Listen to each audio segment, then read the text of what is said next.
There were two classes of the cases. One was the some of the people of the Indian origin, they had challenged Article 370 and 35A, specially designed for the state of Jammu and Kashmir.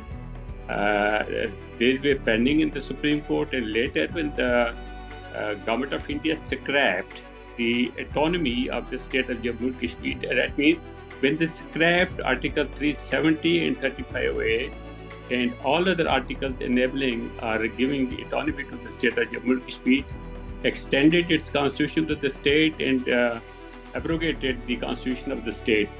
The petitions filed against that, there were about 20 petitions about that, and 7 petitions were early filed against these articles by the local natives of India. They were all clubbed together and they remained pending in the Supreme Court for the last 4 years.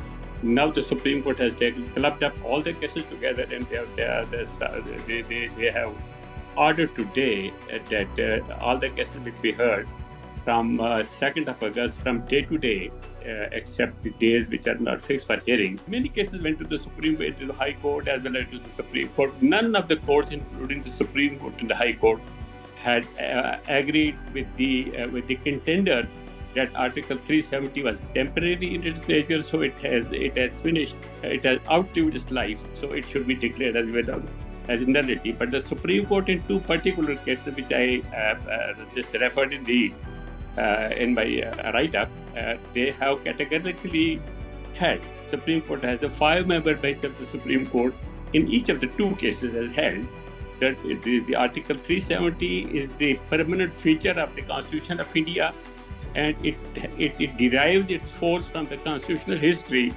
the statement of the leaders of India and Indian Parliament, the instrument of accession, and all the things. So it is not temporary in its nature. It was temporary to the extent that the Constituent Assembly of the state, which was elected with the permission of the Government of India, if they decide to abrogate the article or to modify the article or to enter into new agreement or arrangement with the Government of India, then the President of India would do accordingly, and it was subject to the approval of the Constituent Assembly of the state, that if they advise that Article 370 should be scrapped or modified or redefined or redrafted, then only the President could or the Government of India could modify it or abrogate it or cancel it as the Constituent Assembly would advise. But in this case,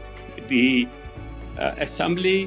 Constituent Assembly had already expired in 1954. So the question of recommendation of the Constituent Assembly ended there. Number 2, it was acted upon throughout. It was acted upon till 2018, and many cases, I have already said, had gone to the court, and the court had held, of course, the Supreme Court of India had held that is a permanent feature of the Constitution. It is based by the legal documents and the commitments, as well as the legal constitutional history of the Parliament of India. That is the permanent article. So when this was, it could not be scrapped or anyway modified without the consent, without the recommendation of Constituent Assembly if to be reconstituted, or this Assembly of the state of Jammu and Kashmir, which was not in existence. The worst scenario is that the Government of India was in control. It took over the control of the state as the final authority. It was the president's rule was enforced in the state. The president, on the recommendation of the governor of the state, who is also the representative of the federal government, at least it is the union government in Srinagar which recommended to the union government at Delhi to scrap articles. So they were scrapped. It is funny that an agent recommends to the principal that you scrap it, and it's scrapped. And he recommends it on behalf of the people of the Jammu and Kashmir while he was the representative of the Government of India. He was an employee of the Government of India, so it could not be. Government of India has all along defended Article 370 in the courts. in the earlier cases, they have defended the article till 2019 when the new government came into power. Actually, this was on the agenda of the BJP, that when it comes to the power, it will scrap Article 370. So it was a part of the agenda of the BJP that Article 370 was scrapped in 2018. Otherwise, all the governments of India before the BJP, they all supported, and they are even now supporting Article 370.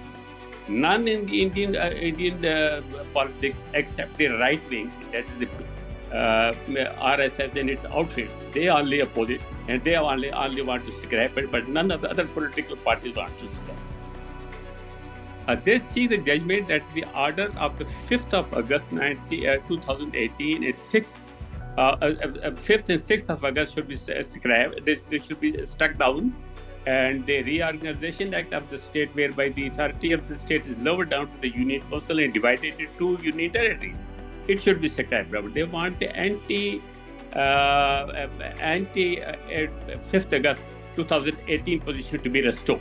This is precise the crux of the matter.